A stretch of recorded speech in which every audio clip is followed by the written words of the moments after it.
Yes hello dear students, कैसे हैं आप सब। आशा करते हैं अच्छे होंगे एंड आप लोगों की स्टडी भी अच्छे तरीके से चल रही होगी।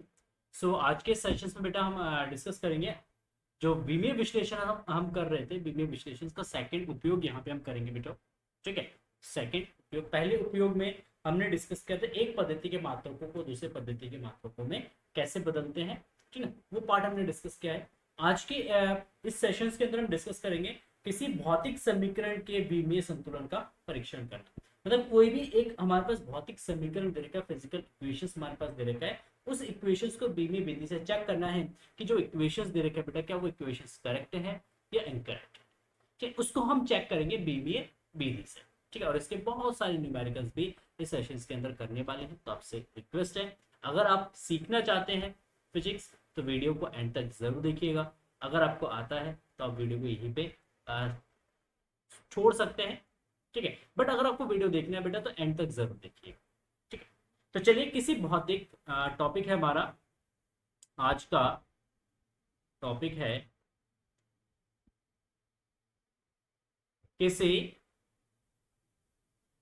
भौतिक समीकरण, किसी भौतिक समीकरण के बीमीय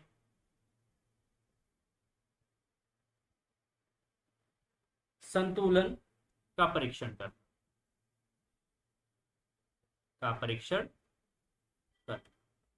ठीक है, किसी भौतिक समीकरण के बीमीय संतुलन का परीक्षण कर। देखो ये किस पे बेस्ड है, इसका प्रिंसिपल क्या है, इसका प्रिंसिपल क्या। सिंपल सा प्रिंसिपल है। क्वेश्चन है आपसे, यस या नो का आंसर देना कमेंट सेक्शन में। ये बताओ क्या 10 kg आलू, 10 kg आलू में क्या मैं 5 न्यूटन बल को जोड़ सकता हूं। यस या नो। क्या मैं 10 kg आलू में 10 न्यूटन बल को क्या मैं जोड़ सकता हूं।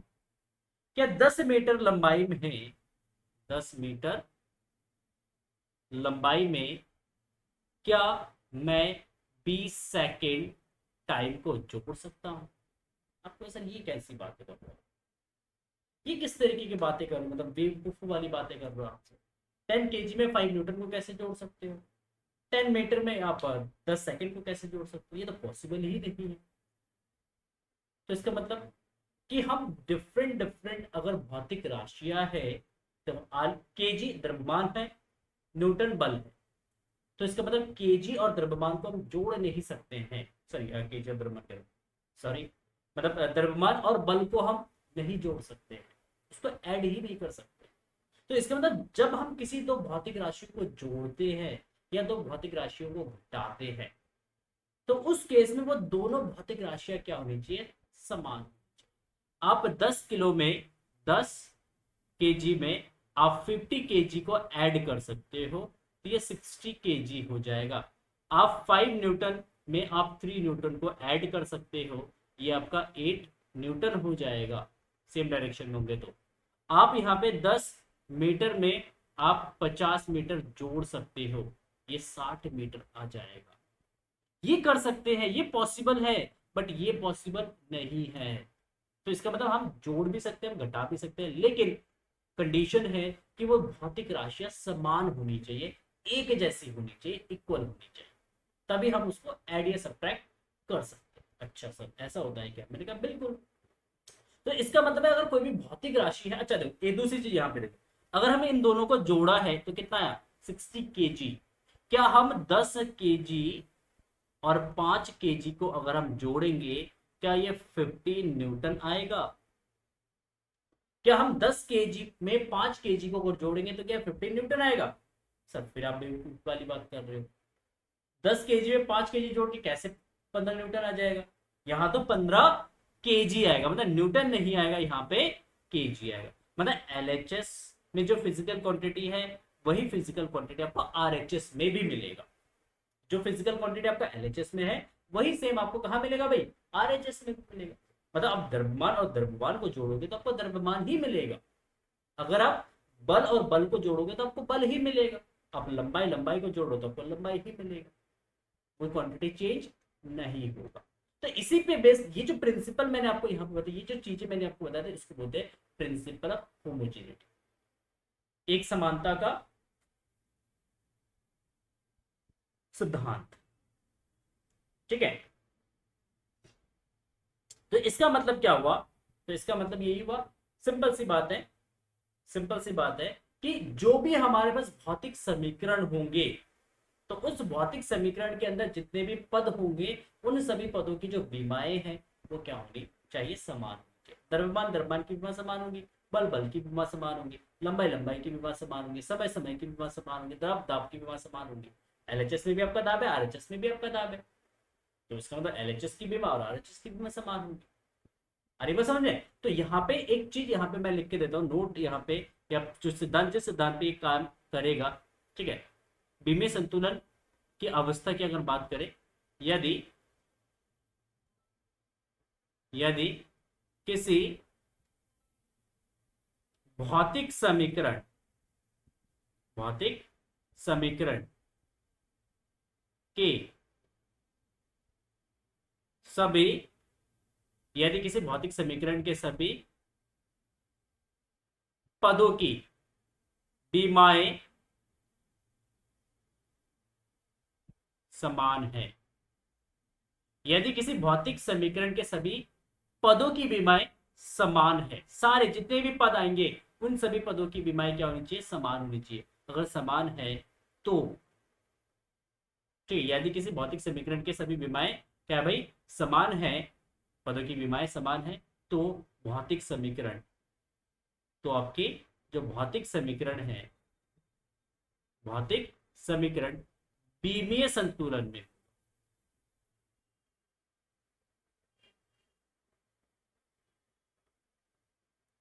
विमीय संतुलन में होगा। क्या कहा कि यदि किसी भौतिक समीकरण के सभी पदों की विमाएं समान है, तो भौतिक समीकरण विमीय संतुलन में होगा।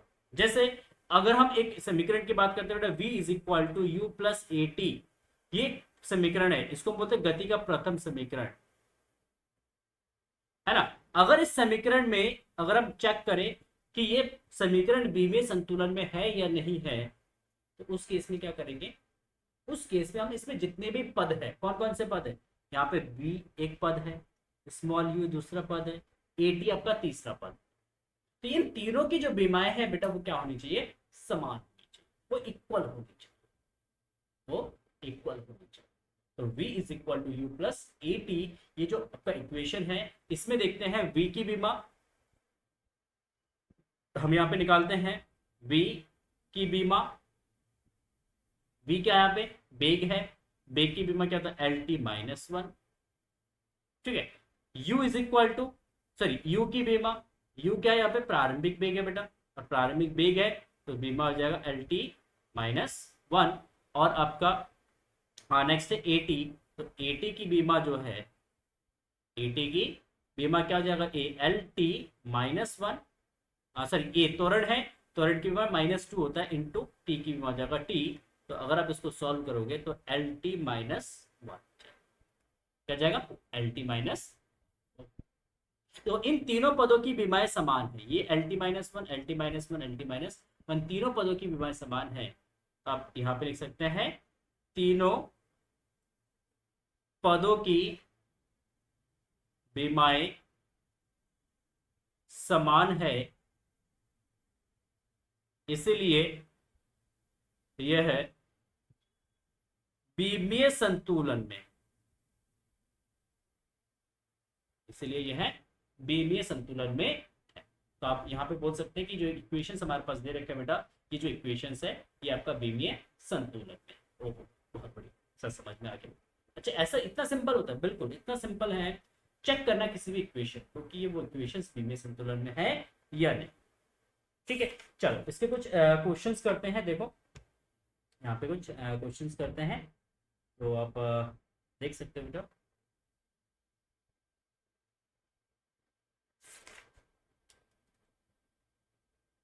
पहले कुछ ऐसे वाले क्वेश्चंस करेंगे, देन कुछ डिफरेंट टाइप्स के क्वेश्चंस करेंगे, type first and type second.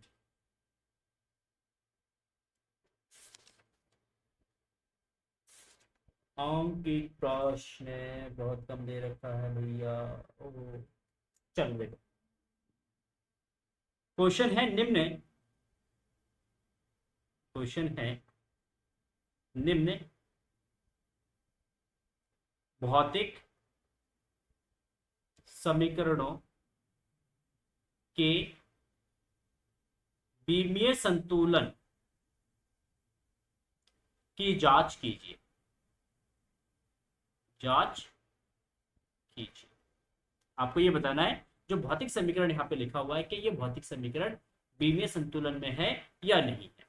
पहला देखो आपका first, s is equal to u t plus half of a t square, half of a t का स्क्वायर। ये गति का द्वितीय समीकरण है, s is equal to u t plus half of a t square. और इस समीकरण को आपको चेक करना है कि यह विमीय संतुलन में है या नहीं।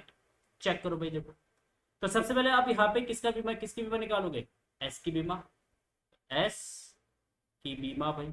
s क्या यहाँ पे विस्थापन है, s विस्थापन है, u जो है, s जो है यहाँ पे क्या है भाई, विस्थापन है, ठीक है। u जो है प्रारंभिक वेग है, t यहाँ पे समय है, और a जो है यहाँ पे त्वरण, ठीक है। एज यूजुअल मीनिंग है इसका। तो s क्या विस्थापन मतलब लंबाई, लंबाई की बीमा l होता है, अच्छा s की बीमा हो जाएगा ut की बीमा, ut की बीमा क्या जाएगा, u का जो l t minus one into T की बीमा हो जाएगा t, तो क्या आ जाएगा ये आपका l t जीरो, क्योंकि देखो माइनस वन और ये वन प्लस पावर ऐड करोगे जीरो हो जाएगा, तो ये आपका क्या बचेगा बेटा, ये l बचेगा। अच्छा same as it is half of a t square की बीमा, तो हाफ तो कांस्टेंट है, इसकी तो बीमा होता ही नहीं है। ए की बीमा L T minus two into T square की बीमा जाएगा टी स्क्वायर, तो ये आपका जाएगा L T zero, L T zero, तो ये आपका सिंपल आ जाएगा एल। देखो अब तीनों की बीमा क्या है, एल, तीनों की बीमा एल, ये एल और ये एल, तीनों की बीमा अगर एल है तो सिंपल यहाँ पे आपका जाएगा तीनों की बीमा समान है, तो ये विमीय संतुलन में। तो आप लिखेंगे तीनों पदों की बीमा समान है, इसलिए यह विमीय संतुलन में,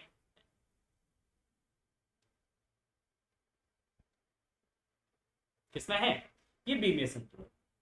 तो सिंपल सी बात है कि जो आपका इक्वेशन है s is equal to u t plus half of a t square, s is equal to u t plus half of a t square, ये जो इक्वेशन है बेटा, ये इक्वेशन विमीय संतुलन में।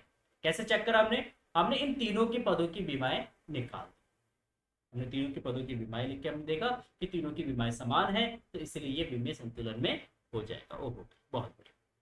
चलो देखो नेक्स्ट पार्ट, हमने एक इक्वेशन लिखा, गतिज ऊर्जा, गतिज ऊर्जा के is equal to half of m v square, गतिज ऊर्जा half of m v square. हमने कहा चेक करो कि ये जो इक्वेशंस हमने लिखा है कि is equal to half of m v square, क्या ये इक्वेशंस जो है क्या ये विमीय संतुलन में है या नहीं। तो हमने कहा ठीक है चेक कर लेते हैं।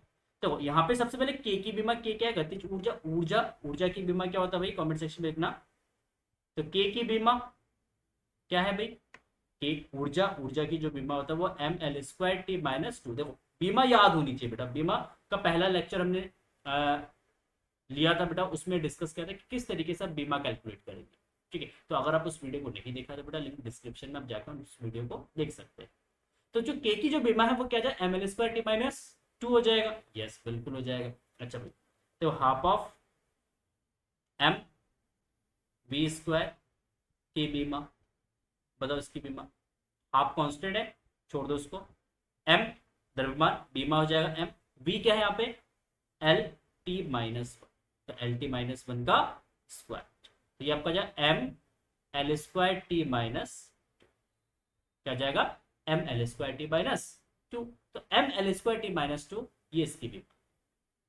तो अगर दोनों को चेक करो m L square T minus two, m L square T minus, तो इन दोनों की बीमा क्या है बेटा, समान है, तो आप बोल सकते हैं यह बीमीय संतुलन में, यह है, लिख दो यह बीमीय संतुलन में, संतुलन में, बस सिंपल इक्वेशन है बेटा, ये इक्वेशन किसमें है, बीमीय संतुलन में है। ठीक है, चलो बहुत बढ़िया।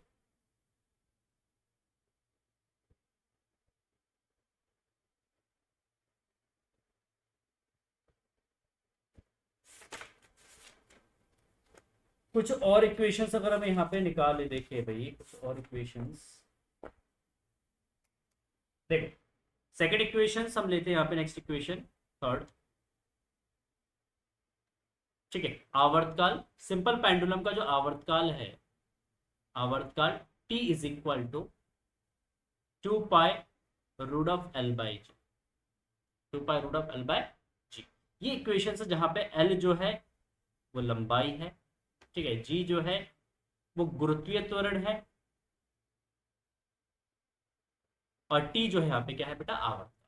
आपको इस समीकरण का समीकरण को चेक करना है कि आप विमीय संतुलन में है या नहीं।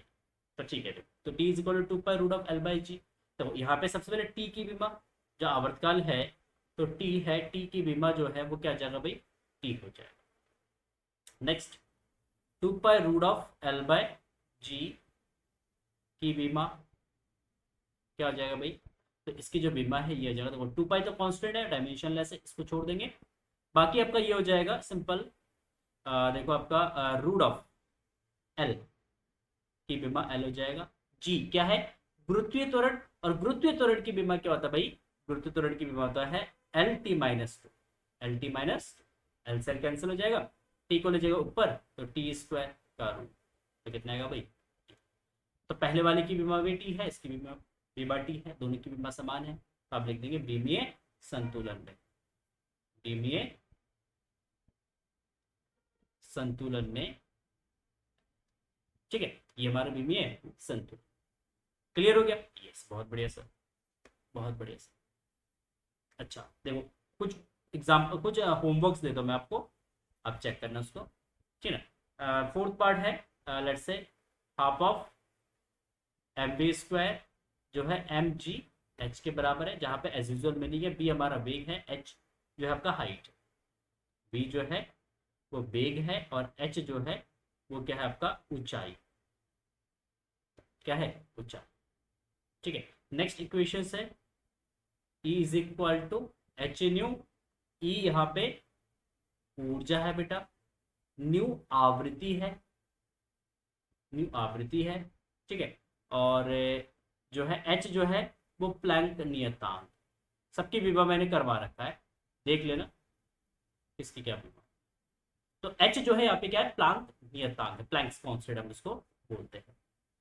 नेक्स्ट इक्वेशंस आपका, नेक्स्ट इक्वेशन है, मान लो आपका दे रखा है v² is equal to u² plus 2as, s यहाँ पे क्या है बेटा, s जो है वो विस्थापन, ठीक है ना, बाकी v अंतिम वेग है, u प्रारंभिक वेग है, और स्मॉल a आपका त्वरण, ठीक है, इसको भी कर लेना। एक क्वेश्चन और देता हूँ मैं आपको, ठीक है।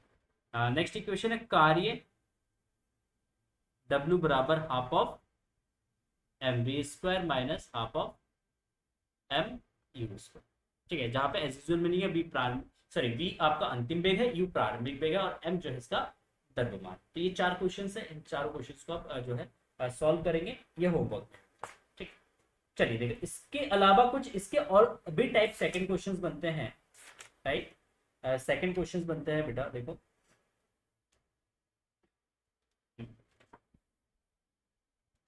देखो नेक्स्ट क्वेश्चंस कुछ इस तरीके के बनते हैं बेटा, सारे क्वेश्चंस डिस्कस करेंगे, ठीक है। वेग बराबर दे रखा है दाब बट्टे एक्स, ठीक है, तो एक्स की बीमा ज्ञात कीजिए, तो एक्स की बीमाएं ज्ञात कीजिए, ज्ञात कीजिए। देखो वेग बराबर रूट ऑफ दाब बटा एक्स है, तो एक्स की बीमाएं क्या होंगी, यहाँ पे एक्स क्या हो जाएगा, तो हमने कहा देखो ये विमीय संतुलन में है, जो इक्वेशन हमारे पास है ये इक्वेशंस बीमीय संतुलन में है। अगर ये बीमीय संतुलन में है तो इस केस में आपका एलएचएस की बीमा और आरएचएस की बीमा क्या होनी चाहिए, बराबर होनी चाहिए। तो इसका सॉल्यूशन हम एलएचएस की बीमा और आरएचएस की बीमा क्या कर दोगे, आपस में बराबर कर दोगे। ठीक है, तो यहाँ पे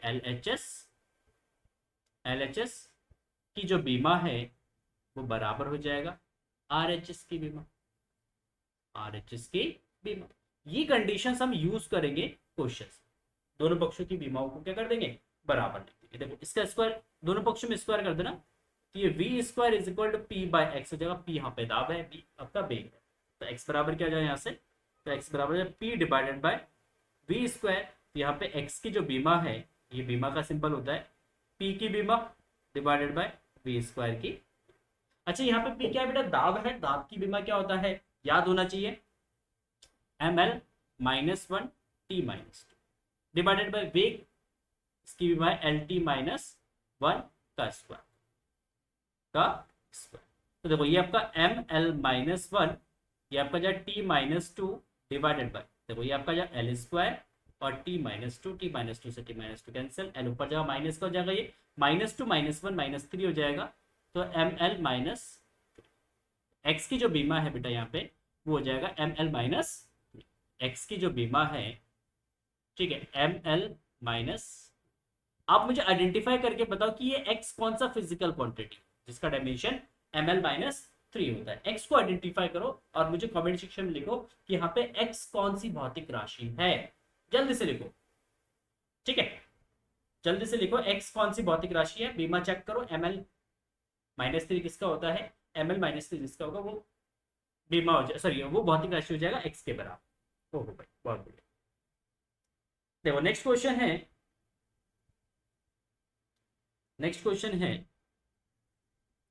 क्वेश्चन है किसी समय टी पर,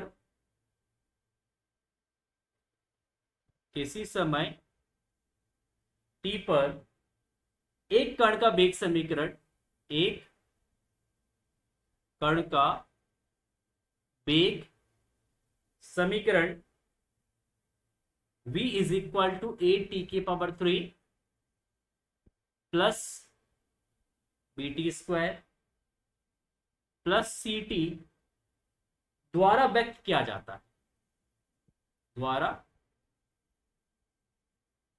व्यक्त किया जाता है, द्वारा व्यक्त किया जाता है। सी का मात्रक एवं बीमीय सूत्र ज्ञात कीजिए। देखो सी का मात्रक, सी का मात्रक एवं बीमीय सूत्र, बीमीय सूत्र ज्ञात कीजिए। ठीक है, क्या कह रहे हैं कि हमारे पास टी समय पर एक कण का वेग समीकरण देगा बेटा, v is equal to a t की power three plus b t का स्क्वायर प्लस सी टी। तो आपको यहाँ पे जो c दे रखा है, कांस्टेंट दे रखा है c, तो इस c का आपको मात्रक निकालना और इसका बीमीय सूत्र आपको लिखना है, बीमीय रूप ज्ञात कीजिए, बीमीय रूप या बीमीय सूत्र लिख देना, बीमीय सूत्र ज्ञात कीजिए। देखेंगे सबसे पहले कैसे करेंगे इस क्वेश्चन को, तो सिंपल सा फॉर्मेट यूज करेंगे, प्रिंसिपल ऑफ होमोजेनिटी आप यहाँ पे यूज करेंगे, प्रिंसिपल ऑफ होमोजेनिटी। अगर ये कोई भौतिक समीकरण है v is equal to a t की power three plus b t का स्क्वायर प्लस सी टी, अगर कोई भौतिक समीकरण है तो इस केस में इस भौतिक समीकरण के सभी पदों की जो बीमाएं हैं वो क्या होनी चाहिए, वो समान होनी चाहिए। तो आप यहाँ पे लिखेंगे बीमा v की बराबर हो जाएगा ए टी क्यूब की बीमा बराबर बी टी स्क्वायर की बीमा बराबर आपका सी टी की बीमा। इन तीनों की बीमाएं क्या होनी चाहिए, सॉरी चारों की बीमाएं क्या होनी चाहिए, समान होनी चाहिए। बट आपको किसकी बीमा निकालना है, यहाँ पे सी की बीमा निकालना है, तो आप इन दोनों को क्या करेंगे एक साथ। तो आप यहाँ पे लिखेंगे v की बीमा जो है वो किसके बराबर होनी चाहिए, वो t की बीमा के बराबर होनी चाहिए। तो यहाँ पे c की जो बीमा है वो आपका जो v की बीमा डिवाइडेड बाय t की बीमा, ठीक है, t इसके डिवाइड में आ जाएगा, तो v की बीमा डिवाइड बाय t की बीमा। अच्छा v की बीमा क्या है भाई, L T minus one divided by T, L T minus one divide by T, इस माइनस को ऊपर ले जाओ पावर माइनस वन हो जाएगा, ऊपर माइनस ऐड करोगे तो टी की पावर माइनस का टू हो जाएगा। तो C की जो बीमा है वो एल टी माइनस टू के बराबर होगा, C की जो बीमा है वो किसके बराबर होगा, वो एल टी माइनस टू के बराबर होगा। ओहो बहुत बढ़िया भैया। अच्छा C is equal to L T minus two, तो इसका मतलब ये जो बीमा है, ये जो सी है, ये क्या है यहाँ पे एल टी माइनस टू किसके किस भौतिक राशि की बीमा होती है? कमेंट में लिखो जल्दी से। ये त्वरण की बीमा है बेटा, इसकी बीमा है, त्वरण की बीमा है। उसका मात्रक क्या हो जाएगा? इसका देखो, इसका मात्रक हो जाएगा, ठीक है, तो एल लंबाई, मात्रक मीटर, टी सेकेंड, तो सेकेंड की पावर माइनस का, तो ये इसका मात्रक हो जाएगा मीटर सेकेंड की पावर माइनस 2, या आप इसको लिख सकते हैं मीटर पर सेकेंड स्क्वायर भी आप लिख सकते हैं, और मीटर पर सेकेंड स्क्वायर त्वरण की बीमा, ठीक है। चलो बहुत बढ़िया। तो कुछ और इंपॉर्टेंट क्वेश्चन है बेटा, कुछ इंपॉर्टेंट क्वेश्चन है। देखो नेक्स्ट क्वेश्चन है, टी समय पर किसी कण का त्वरण, टी समय पर किसी कण का त्वरण, ठीक है, टी समय पर किसी कण का त्वरण ए निम्नलिखित है।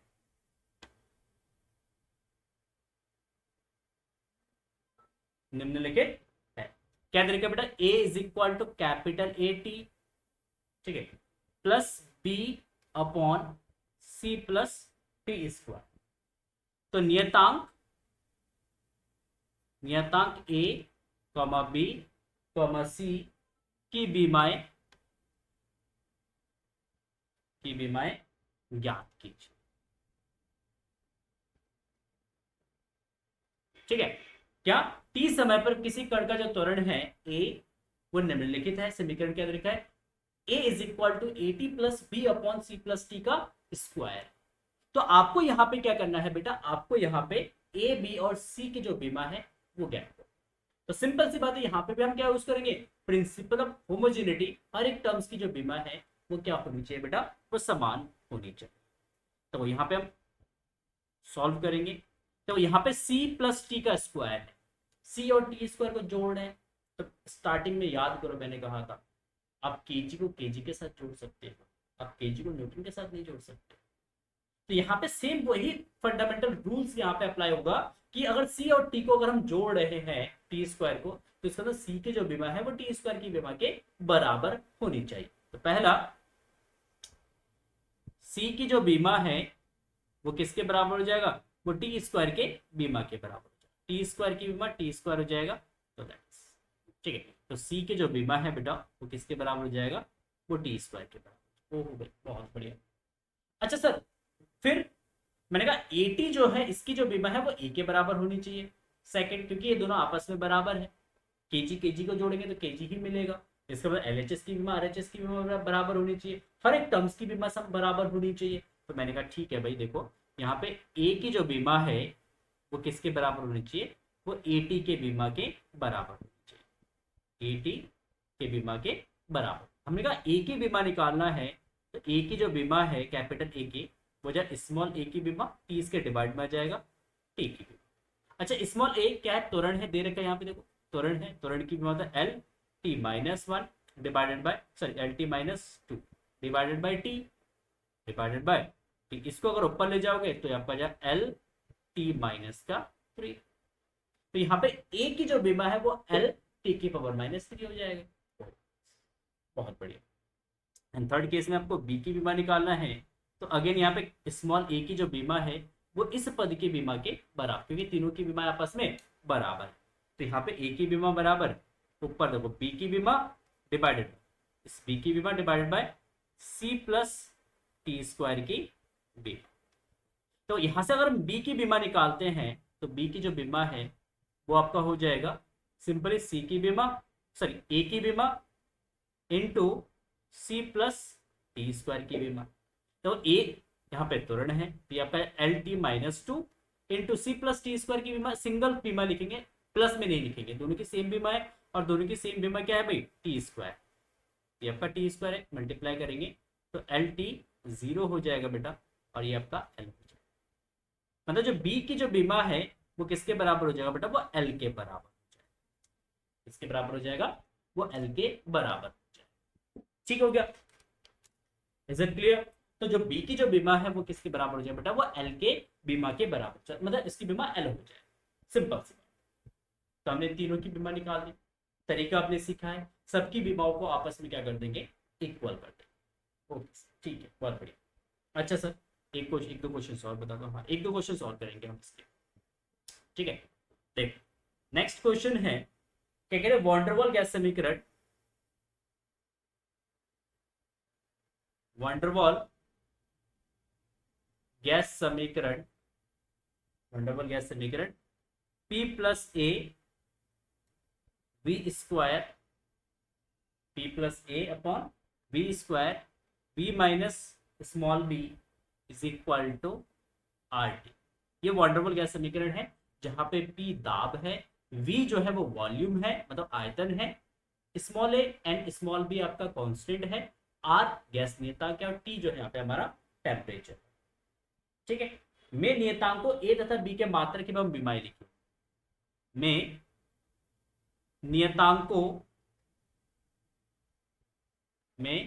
नियतांकों A तथा B की बीमाएं ज्ञात कीजिए।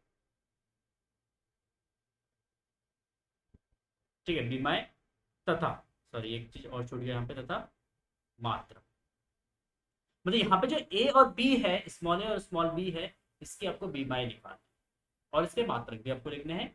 मैं लिख देता हूँ, जहां जाके आपको याद रहे, पी जो है आपका दाब हो जाएगा बेटा, बी जो है वो आपका आयतन हो जाएगा, ठीक ना, पी दाब है, बी आयतन है, और आपका आर जो है वो गैस नियतांक है, मेरे पीछे लिख रहा हूँ दिखेगा नहीं शायद आपको, बस लिख लो आप, मैं बोल रहा हूँ आर गैस नियतांक है, और टी जो है यहाँ पे तापमान, क्या है, तापमान। ठीक है, चलो बहुत बढ़िया। ओके, देखो इसका सॉल्यूशन देखो, आप सॉल्यूशन चेक करते हैं, इसका सॉल्यूशन क्या है, P plus a upon b square है into b minus b is equal to are t, is equal to are t. ओ, तो अब यहाँ पे v माइनस बी, इन दोनों क्वांटिटी को हम क्या कर रहे हैं, सब्ट्रैक्ट कर रहे हैं, घटा रहे हैं। इन दोनों क्वांटिटीज को तभी हम सब्ट्रैक्ट कर सकते हैं बेटा, जब इन दोनों की बीमाएं क्या होंगी, समान। ठीक है, तो पहला जो b है, b की जो बीमा है बेटा वो किसके बराबर हो जाएगा, तो v के बीमा के बराबर। v क्या है, आयतन है, और आयतन की बीमा यहाँ पे हो जाएगा L क्यूब, तो यहाँ पे मात्रक हो जाएगा किसके, b का मात्रक क्या हो जाएगा, मीटर क्यूब। ठीक है, तो बीमा भी निकल गया, मात्रक भी निकल गया। तो अब सेकंड आपको a की बीमा निकालना है, तो यहाँ पे इन दोनों क्वांटिटीज को ऐड कर रहे हैं, p plus one upon v का स्क्वायर, इन दोनों क्वांटिटीज को ऐड कर रहे हैं। इन दोनों क्वांटिटीज को तभी ऐड कर सकते हैं जब ये दोनों क्वांटिटीज समान, ये दोनों राशियां समान, ये दोनों राशियां अगर समान है तो इसका मतलब इन दोनों की बीमाएं बराबर होंगी। तो आप यहाँ पे लिख सकते हैं p की बीमा बराबर a अपॉन बी स्क्वायर की बीमा। ठीक है, a अपॉन बी स्क्वायर की बीमा। ओहो भाई, यहाँ पे a की जो बीमा है, a की जो बीमा है वो किसके बराबर होगा, वो जब p की बीमा इंटू बी स्क्वायर की बीमा, क्योंकि बी स्क्वायर का क्या हो जाएगा इधर, बी स्क्वायर का इधर मल्टीप्लाई, बी स्क्वायर का पी से मल्टीप्लाई कर दो, पी स्क्वायर की बीमा इंटू बी स्क्वायर की बीमा। पी क्या है यहाँ पे, मैंने बोला दाब है, प्रेशर है, और प्रेशर की बीमा होता है M L minus one T minus M L minus one T minus two. पी की बीमा है, दाब की बीमा है, वी क्या है, आयतन है, ये एल क्यूब होता है का स्क्वायर होता है। तो अगर आप इसको सॉल्व करते हैं तो ये एम एल माइनस वन, तीन दूना छः, प्लस का 6 हो जाएगा, टी की पावर माइनस का 2 हो जाएगा, तो ये आपका जाए M L five T minus, M L five T minus 2, ये आपका स्मॉल ए की बीमा। अच्छा सर, मात्रक क्या होगा, तो यहाँ पे मात्रक लिख देते हैं, तो इसका मात्रक हो जाएगा भाई, देखो सिंपल, एम का हो जाएगा केजी, ठीक है, एल मीटर की पावर 5, और फिर T time that is second, second की पावर माइनस। ठीक है, तो ये अब इसका मात्रक हो जाएगा केजी मीटर की पावर 5 और सेकेंड की पावर माइनस। तो ये क्वेश्चन था, इंपॉर्टेंट क्वेश्चन था, और ये वाला जो क्वेश्चन है बेटा ये बोर्ड एग्जाम सॉरी आपके क्लास 11 के पेपर में बहुत ज्यादा पूछा जाता है। That is a important question, बहुत ज्यादा इंपॉर्टेंट क्वेश्चन। ठीक है, चलिए आगे बढ़ते हैं, एक क्वेश्चन और करते हैं इसमें। देखिए हमारे पास है नेक्स्ट क्वेश्चन है बेटा, क्या तरीका है, दाब P बराबर, दाब P बराबर है बेटा b x square divided by a t, P is equal to b minus x square divide by a t, जहां एक्स दूरी, जहां एक्स जो है बेटा वो दूरी, ठीक है, टी जो है समय, ठीक है, और ए और बी नियतांक, तथा ए व बी क्या है भाई, नियतांक, नियतांक है। ठीक है, तो नियतांकों की बीमा ज्ञात कीजिए, नियतांकों ए कॉमा बी की बीमाएं ज्ञात कीजिए। ठीक है, दाब P is equal to b minus x square divide by a t, जहां पे x दूरी है, t समय है, और a कॉमा बी नियतांक है, तो आपको a और b की बीमाएं ज्ञात। अगेन वही कॉन्सेप्ट यूज करना है बेटा, सिंपल वही कॉन्सेप्ट आपको यूज करना है जो हर एक क्वेश्चन में हम इंप्लीमेंट कर रहे हैं, कि हम उन भौतिक राशियों को जोड़ या घटा सकते हैं जिनकी बीमाएं आपस में बराबर है। तो देखो आप यहां से, यहाँ पे b में से हम किसको माइनस कर रहे हैं भाई, एक्स स्क्वायर को माइनस कर रहे हैं। अगर b में से एक्स स्क्वायर को माइनस कर रहे हैं तो इसका मतलब दोनों की बीमाएं क्या है, समान। ओह बहुत बढ़िया, तो यहाँ पे इसका मतलब जो b की जो बीमा है वो किसकी बीमा हो जाएगी, वो एक्स स्क्वायर की बीमा के बराबर। अच्छा b की बीमा एक्स स्क्वायर क्या है भाई, दूरी है, तो इसका बीमा हो जाएगा एल स्क्वायर। तो b की जो बीमा है वो L square, first case. Second आपको a की बीमा निकालना भी, तो आपने लिखना LHS की बीमा मतलब p की बीमा बराबर b minus x square upon ए टी की बीमा, की बीमा। ओ अति सुंदर। तो ए का वैल्यू निकालो यहां से, तो ए की जो बीमा है वो किसके बराबर है, वो b माइनस एक्स स्क्वायर की बीमा डिवाइडेड बाय p, इसके डिवाइड में जाएगा तो पी टी की बीमा। अच्छा b माइनस एक्स स्क्वायर की बीमा तो बेटा l है, डिवाइड बाय p क्या है यहाँ पे, दाब, और दाब की बीमा होता है M L minus one T minus two. देखेंगे पीछे से, अगर याद नहीं है लिखवा रखा है मैंने सारा। ठीक है, तो M L minus one T minus two ये दाब की बीमा होता है, और टी जो है यहाँ पे क्या है, टाइम है, तो टी एस की बीमा जाएगा। मल्टीप्लाई करो तो ये आपका देखो, ये जब L divided by M L minus one T minus two, minus का टू यहाँ पे वन है, सब्ट्रैक्ट करोगे तो माइनस का वन बचेगा, इसको ऊपर ले जाओगे तो ये आपका जाए एल स्क्वायर, ये माइनस वन ऊपर जाओ प्लस में जाएगा, तो वन प्लस वन टू हो जाएगा, तो M minus one L square और टी वन, ये बीमा हो जाएगा ए की बीमा। ठीक है, तो एक सुंदर सा प्यारा सा बढ़िया सा क्वेश्चन था बेटा, और इस तरीके के बहुत सारे क्वेश्चन आपके बुक्स में मिल जाएंगे। इस तरीके के आप क्वेश्चन को प्रैक्टिस कर सकते हैं, बहुत ज्यादा प्रैक्टिस करेंगे तभी आपको क्लियर होगा बेटा। ठीक है, प्रैक्टिस करिए, इन सारे क्वेश्चन को मैंने लिखा है, इसको नोट करिए, इसको एक बार देखिए, जहां समझ में नहीं आता कमेंट सेक्शन में पूछिए मेरे से, मैं आपके कमेंट का रिप्लाई जरूर करूंगा। वीडियो पसंद आया तो प्लीज वीडियो को लाइक कर देना, अपने दोस्तों के साथ वीडियो को शेयर जरूर करना। मिलते हैं ऐसे इंटरेस्टिंग वीडियो के साथ, तब तक के लिए जय हिंद जय भारत।